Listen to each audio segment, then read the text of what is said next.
Join the EDU TV network. Connect, collaborate, inspire, and lead for schools, universities, and industry. Contact Tanya Sethi to participate. Good morning, good afternoon, whichever geography you are in. This is Pranav Guha Thakurta from EDU TV.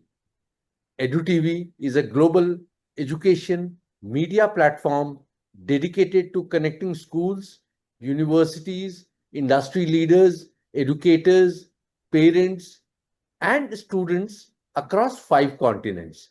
With a reach of over 1.6 million viewers, our mission is to bridge the gap between school education, higher education, and industry through meaningful conversations, expert insights, and inspiring success stories. Today, it is my pleasure to welcome a distinguished educationist, Mr. George, the famous Mr. Dilip George, Dean and Principal of Global Public School, Kochi, Kerala, in India. Welcome, Mr. George. Thank you so much. Happy to be here. Mr. George is widely admired for his visionary leadership, commitment to academic excellence, and passion for nurturing students who are prepared not only for university but also for life. Sir, thank you for joining us on EDU TV. It's an honor to have you with us. Thank you so much. Sir, my first question is, many students perform well academically in school, but find the transition to university quite challenging. In your opinion, what are the key skills, attitudes, and habits that schools should cultivate to ensure to make this transition smooth? Right. I think, as you rightly said, it's quite challenging for students to move out from schools and, moving on to the universities.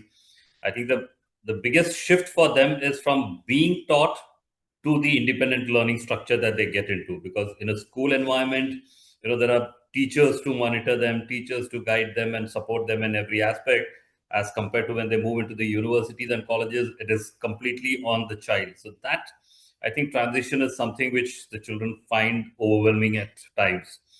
And I think as schools, what we should focus is obviously gradually when they come into the last years of schooling, especially the senior classes, we should try and bring in the academic independence amongst the children, so that they are able to try and work on their own academics based on the timelines being set by the teachers, rather than more of spoon feeding which happens at the school level. So one is the academic independence that we should try to bring in.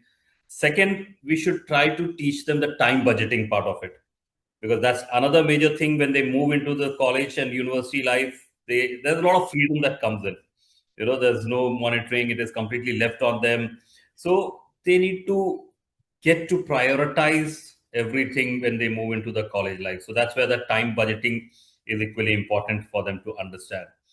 And the third thing, I think, is to build your own tribe intentionally. Because see, once you're in a very protected environment in the school setup, and when you move out, you get exposed to people from different backgrounds, and with that freedom that comes in, there's always a possibility to slip off. So it's always good to build your own tribe intentionally, where you keep your interests, your peers that you select, your, depending on your interest, depending on your academic levels and success that you would want to look at, your emotional well-being. I think these are things which we should train the children to look at. So, just to recap, the 3 points would be the academic independence, which I said, where from being taught, you're moving into the independent learning part of it. So gradually in schools, we should do that. Second is the time budgeting part of it. And the third is, where they build their own tribes intentionally, identifying and selecting their peers for them to excel. Excellent, sir. I love the term time budgeting. I think it will be very useful for the students, and definitely it will go to all the students, sir. And I'm really impressed. Plus, you're very right, sir. The students are in a very protective environment in Right, schools. Some students feel when they go to the college or university that they are thrown into the woods. right. So I agree with you, sir, and I'm really thankful. I'm sure this your advice will be useful to everyone, either it is students, teachers, principals, parents, and all the stakeholders of education. Right. Sir, my next question too is, universities today look beyond marks. They True. value critical thinking, communication, leadership, adaptability, and collaboration. How can schools help students develop these qualities while balancing academic expectations, sir? Very valid point, and I think this is something which I uh, probably have been practicing it. And what I see is after the introduction of NEP is where many schools actually tried to incorporate these things. Otherwise, it was purely academic excellence that schools would focus upon. But the skill development part of it, which has become equally important, and as you rightly said, all these skills that the children need to acquire will happen only at the school level. Nothing, no skill is going to be acquired after the school level. Then it is your race for your qualification, your career. So as schools, we need to make that conscious effort to offer them all possible activities that children can get exposed to enhance all these skills.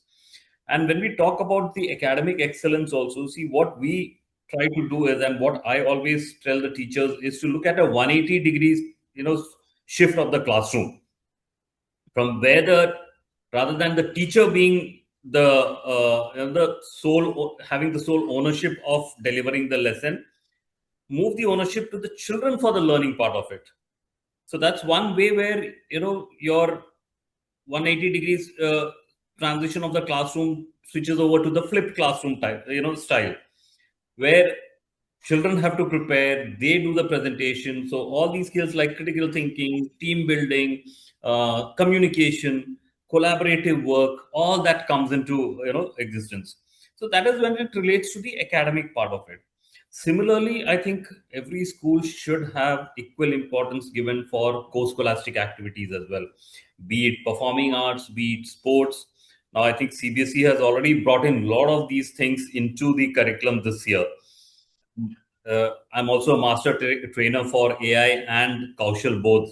So when I go for these sessions to different schools, I can see the reluctance which comes in because amongst the teachers it is still the syllabus completion rush which we look at.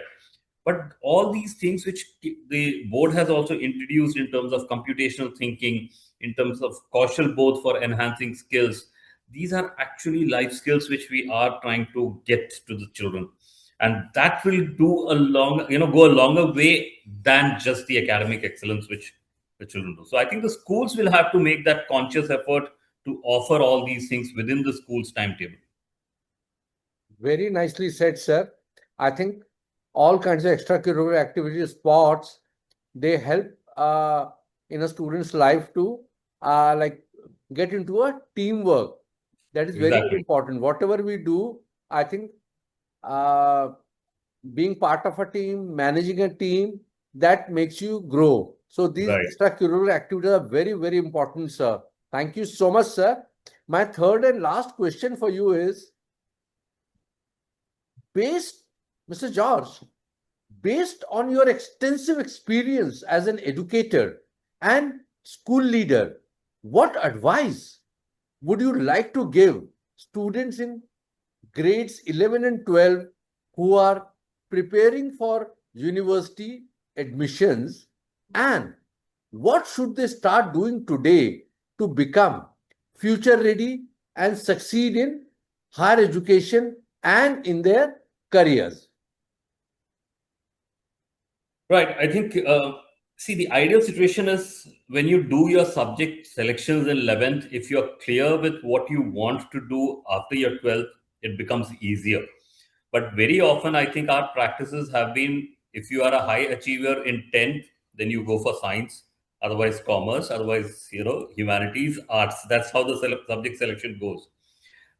What I generally see is there's a lot of, lack of awareness or gap amongst parents and students about the new age courses and careers which are there. It's not just engineering. Science doesn't mean it's only engineering or medicine that is there. Right. Liberal arts, you have so many options. Law, you have so many options available, and career options that are available.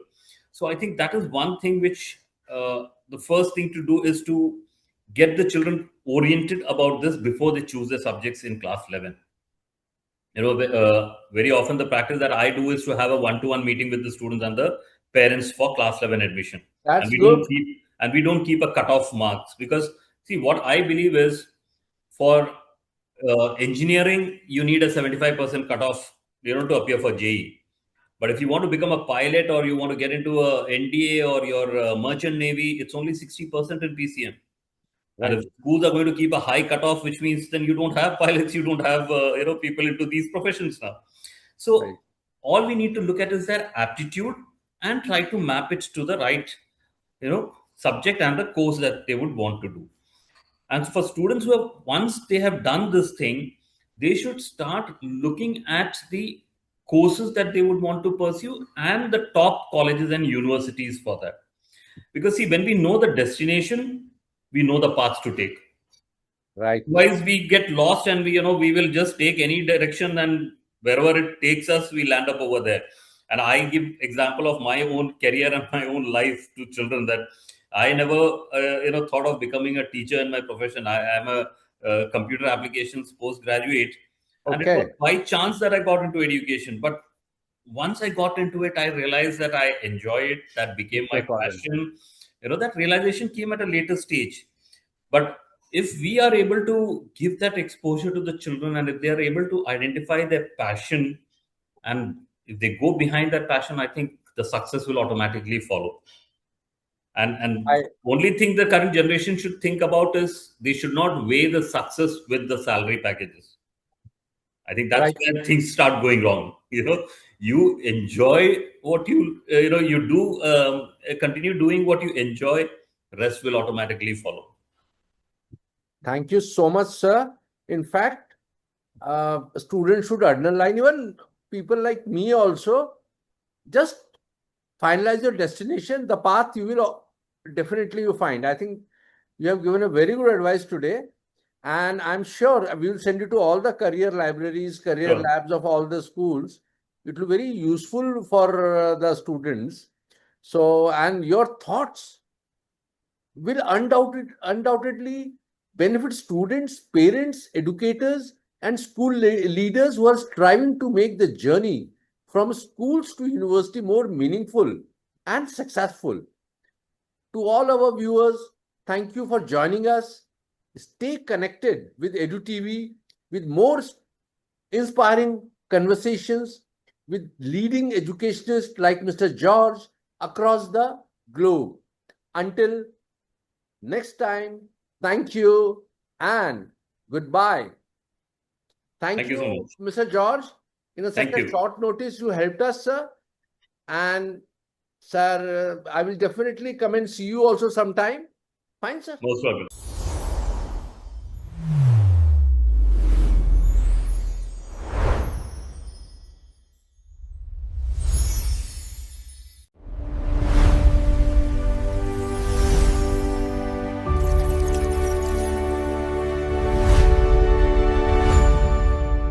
Join the EDU TV network. Connect, collaborate, inspire, and lead for schools, universities, and industry.